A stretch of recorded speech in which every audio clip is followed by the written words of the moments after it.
5 कहानियाँ जो आपको अपने लक्ष्य तक ले जाने को मजबूर कर देगी।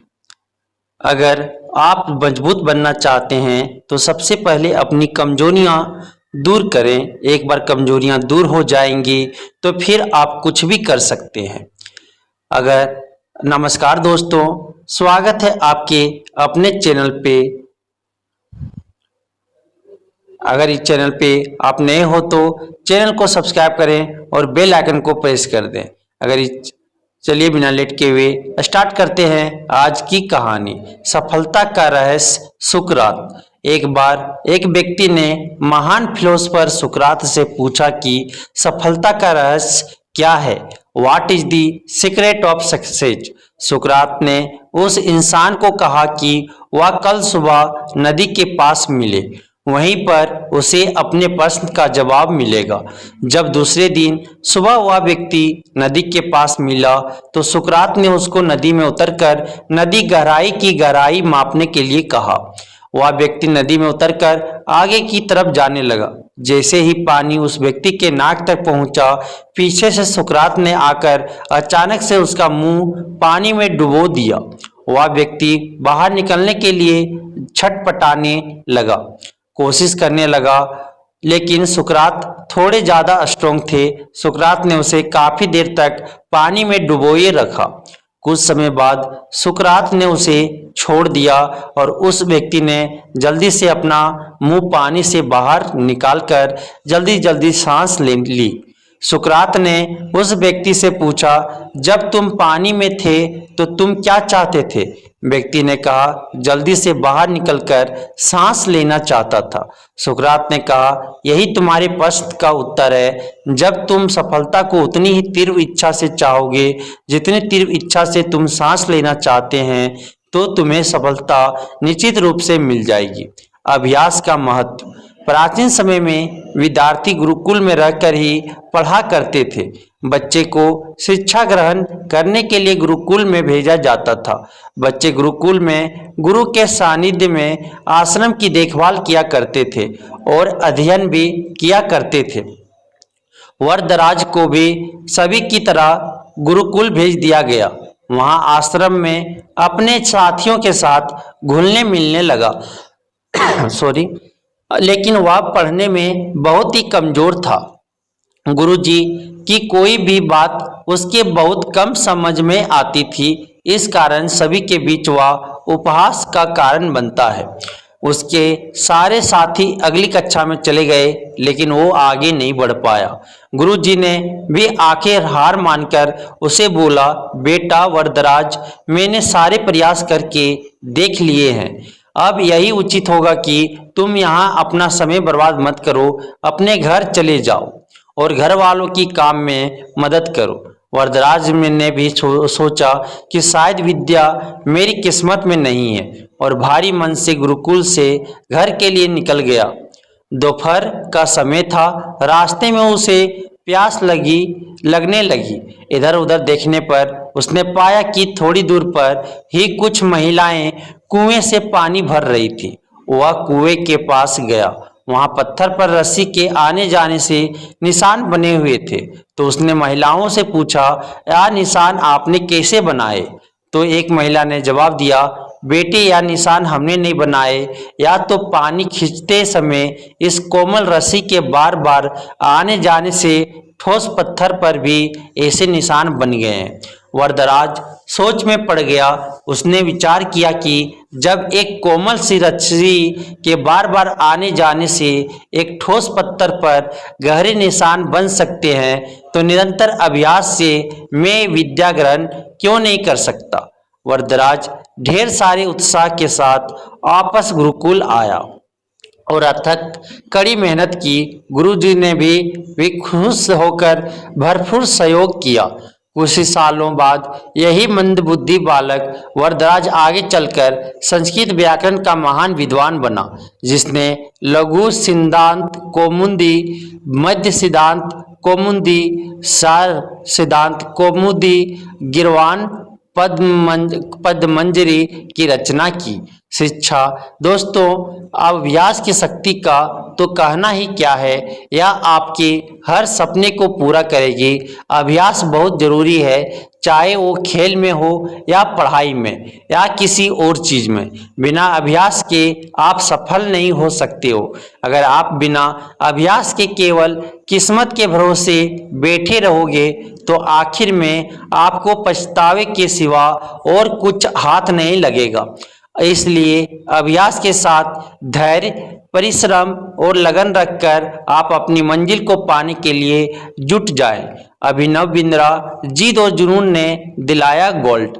ओलंपिक में भारत को गोल्ड मेडल मिलने से हर भारतवासी खुशी से झूम उठा। बिंद्रा की जिद और जुनून ने उन्हें इस मुकाम पर पहुंचाया है। बैंकॉक में हुए वर्ल्ड शूटिंग चैंपियनशिप में बिंद्रा की टीममेट रही इंटरनेशनल शूटर सविता चौधरी ने कहा कि बिंद्रा ने जो कहा वो वह कर दिखाया। सविता मामूली अंतर से ओलंपिक टीम में जगह बनाने में नाकाम रही। सविता ने बताया कि बिंद्रा ओलंपिक गोल्ड के लिए पिछले साल से अनवरत मेहनत कर रहे थे। बिंद्रा ने जो कहा वह कर दिखाया। ऐसे बदली दुनिया। सविता बताती है कि एथेंस ओलंपिक के बाद अभिनव के व्यवहार में चेंज आया। एथेंस ओलंपिक में पदक हासिल न करने के बाद ही उन्होंने निश्चय कर लिया था कि वह अगला मौका बीजिंग ओलंपिक नहीं गंवाएंगे। एक स्मरण सुनाते हुए सविता ने कहा कि बैंकॉक में वर्ल्ड चैंपियनशिप के दौरान जब भारतीय टीम के अन्य शूटर शाम को शहर घूमने गए थे, बिंद्रा जिम में एक्सरसाइज कर रहे थे। शायद अभिनव को एथेंस ओलंपिक में पदक नहीं जीतने का सदमा ऐसा लगा कि उनके व्यवहार में काफी परिवर्तन आ गया। उसके बाद से वह रिजर्व रहने लगे। इसके पहले वह साथियों के बीच आकर हंसी मजाक करते थे। इसके बाद वह लगातार विदेशों में जाकर प्रैक्टिस करते रहे। सविता ने बताया कि बिंद्रा ने स्वयं ही अपने लिए प्राइवेट कोच, पादकलॉजिस्ट और फिजियो नियुक्त किया था। इसके बावजूद छोटी प्रतियोगिताओं में उनके मेडल ना जीतने पर कई बार उनकी आलोचना भी हुई, परंतु उनको जानने वाले जानते थे कि अभिनव में वह क्षमता है जो वक्त आने पर बड़ी प्रतियोगिता में अवश्य दिखेगा। उनका टारगेट ओलंपिक ही था। भारत रत्न प्राप्त डॉक्टर APJ अब्दुल कलाम का जन्म 15 अक्टूबर 1921 को तमिलनाडु के एक गांव धनुषकोडी में हुआ था। इनके पिता मछुआरों को किराए पर नाव देते थे। कलाम ने अपनी पढ़ाई के लिए धन की पूर्ति हेतु अखबार बेचने का कार्य भी किया। डॉक्टर कलाम ने जीवन में अनेक चुनौतियों का सामना किया। उनका जीवन सदा संघर्षशील रहने वाले एक ऐसे व्यक्ति की कहानी है जिसने कभी हार नहीं मानी तथा देश हित में अपना सर्वस्व न्यौछावर करते हुए सदा उत्कृष्टता के पथ पर चलते रहे।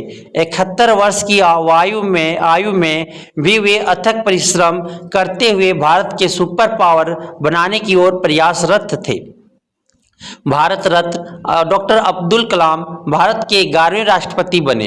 वे भारत रत्न से सम्मानित होने वाले तीसरे राष्ट्रपति हैं। भारत के मिसाइल कार्यक्रम के जनक डॉक्टर कलाम ने देश को अग्नि और पृथ्वी जैसी मिसाइलें देकर चीन एवं पाकिस्तान को इनकी रेंज में लाकर दुनिया को चौंका दिया।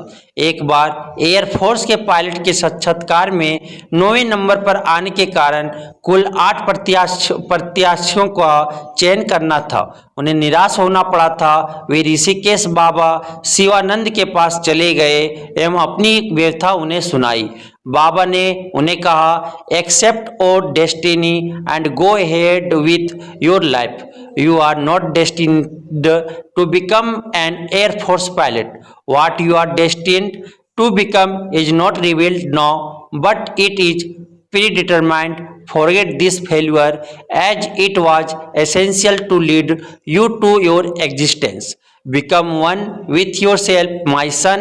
Surrender yourself to the wish of God. बाबा शिवानंद का कहने का अर्थ यह था कि असफलता से निराश होने की आवश्यकता नहीं, या असफलता आपकी दूसरी सफलताओं के द्वार खोल सकती है। तुम्हें जीवन में कहाँ पहुँचना है इसका पता नहीं, आप कर्म करो, ईश्वर पर विश्वास करो। You have to dream before your dreams can come true. Doctor Kalam का जीवन हर उस नवयुवक के लिए आदर्श प्रेरणा स्रोत है जो अपने जीवन में एक असफलता मिलने पर ही निराश हो जाते हैं। डॉक्टर कलाम ने अपने सारे जीवन में निस्वार्थ सेवा कार्य किया। उनका राष्ट्र प्रेम और उनका देशभक्ति का जज्बा हर भारतीय के लिए सबक एवं प्रेरणा का पुंज है और हमेशा रहेगा। महान गणितज्ञ रामानुजन धुन के पक्के। रामानुजन का जन्म एक गरीब परिवार में 22 दिसंबर 1887 को तमिलनाडु के ईरोड कस्बे में हुआ था। उनके पिता एक साड़ी की दुकान पर क्लर्क का काम करते थे। रामानुजन के जीवन पर उनकी मां का बहुत प्रभाव था। जब वे 11 वर्ष के थे तो उन्होंने एस.एल. लोनी द्वारा लिखित गणित की किताब की पूरी मास्टरी कर ली थी। गणित का ज्ञान तो जैसे उन्हें ईश्वर के यहाँ से ही मिला था। 14 वर्ष की उम्र में उन्हें मेरिट सर्टिफिकेट्स एवं कई अवार्ड मिले। वर्ष 1904 में जब उन्होंने टाउन हाई स्कूल से स्नातक पास की तो उन्हें के रंगनाथा राव पुरस्कार प्रधानाध्यापक कृष्ण स्वामी अय्यर द्वारा प्रदान किया गया। वर्ष 1909 में उनकी शादी हुई। उसके बाद वर्ष 1910 में उनका एक ऑपरेशन हुआ। घर वालों के पास उनके ऑपरेशन हेतु पर्याप्त राशि नहीं थी। एक डॉक्टर ने उनका मुफ्त में यह ऑपरेशन किया था। इस ऑपरेशन के बाद रामानुजन नौकरी की तलाश में जुट गए। वे मद्रास में जगह जगह नौकरी के लिए घूमे। इसके लिए उन्होंने ट्यूशन भी किए। वे पुनः बीमार पड़ गए। इसी बीच वे गणित में अपना कार्य करते रहे। ठीक होने के बाद उनका संपर्क नेल्लोर के जिला कलेक्टर रामचंद्र राव से हुआ। वह रामानुजन के गणित में कार्य से बेहद प्रभावित हुए। उन्होंने रामानुजन की आर्थिक मदद भी की। वर्ष 1912 में उन्हें मद्रास में चीफ अकाउंटेंट के ऑफिस में क्लर्क की नौकरी भी मिल गई। वे ऑफिस का कार्य जल्दी पूरा करने के बाद गणित का रिसर्च करते रहते। इसके बाद वे इंग्लैंड चले गए। वहां उनके कार्य को खूब प्रशंसा मिली। उनके गणित के अनूठे ज्ञान को खूब सराहना मिली। वर्ष 1918 में उन्हें ट्रिनिटी कॉलेज कैम्ब्रिज का फेलो चुना गया। वह पहले भारतीय थे जिन्हें इस सम्मान के लिए चुना गया। बहुत मेहनती एवं धुन के पक्के थे। कोई भी विषम परिस्थिति, आर्थिक कठिनाइयां, बीमारी एवं अन्य परेशानियां उन्हें अपनी धुन से नहीं डिगा सकी। वे अंततः सफल हुए। आज उन्हें विश्व के महान गणितज्ञों में शुमार किया जाता है। 32 वर्ष की छोटी उम्र में ही इस प्रतिभाशाली व्यक्ति का देहावसान हो गया। दुनिया ने एक महान गणितज्ञ को खो दिया। तो इस कहानी से आपको ये शिक्षा मिलती है कि आप अपने मेहनत पे ध्यान दें। आपको भगवान किसी ना किसी रूप में प्रकट होके आपको सफलता की ओर जरूर पहुंचाएंगे। ठीक है, आपकी सफलता जरूर मिलेंगे। एक बार अगर आप जीवन में हार गए तो उसे हार ना मानकर फिर से मेहनत करें। अगर इस कहानी में आपको कुछ भी सीखने को मिला तो प्लीज ये अपने दोस्तों के साथ शेयर कर दें। और आप अंत तक बने रहने के लिए आपको दिल से शुक्रिया। Thank you.